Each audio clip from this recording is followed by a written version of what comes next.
Let's say one day you're browsing for opportunities and you come across this acronym, BPA. You have no idea what it means. Googling it isn't much help. The internet definition is a contract between a government buyer and a supplier that allows for the purchase of supplies or services on a recurring basis. And this isn't entirely correct. You can always go search Safari, but that's boring. And if you start to search Safari for any questions that you had, I wouldn't have a job as a content creator. So, what exactly is a BPA? A blanket purchase agreement is considered a contract vehicle. Kind of like a car. You use a vehicle, your car, every day to get to work, and the government uses a vehicle, a BPA, to get what they need. Just as the end goal of a road trip is to reach your destination, the end goal of using a contract vehicle, a BPA, is to fulfill the government's procurement needs. With a BPA, you reach your destination faster and with fewer obstacles along the way.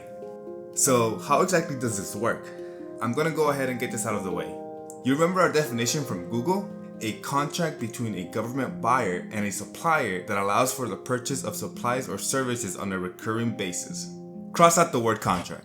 A blanket purchase agreement is not a contract. It is an agreement. You are not legally bound. The government is not legally bound. The agreement is basically the government saying, hey, Mr. Contractor, I might want to buy this from you someday in the future. I don't know when and I don't know how many, but I might buy from you. And once they establish this agreement with you, they can place orders easily instead of going through the whole acquisition process. And you're probably thinking, what's the point, right? Why are they awarding me an agreement that doesn't guarantee a contract? Exactly. BPAs benefit the government the most. They are there for convenience. They don't want to go through the whole process of competition every single time, so they establish a BPA. But this doesn't only benefit Uncle Sam. This is a way for you to get in the door. Let's look at the worst case scenario. The government places no orders under the agreement and you walk away after a few years with no actual business with the government. But you're still considered an awardee to a government contract and you will have made some connections by then. Best case scenario is the government places orders and gives you business. Let's take a look at an example. A good example of a blanket purchase agreement is one for a crane. Not that kind of crane. A crash and recovery crane. The military goes through many military exercises.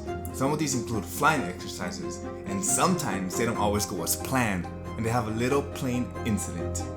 If there is an unfortunate event of a plane crash, they need someone to go out there and pick up the wreckage.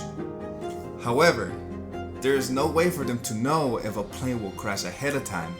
Because of this, the government may establish a blanket purchase agreement for a crash and recovery crane.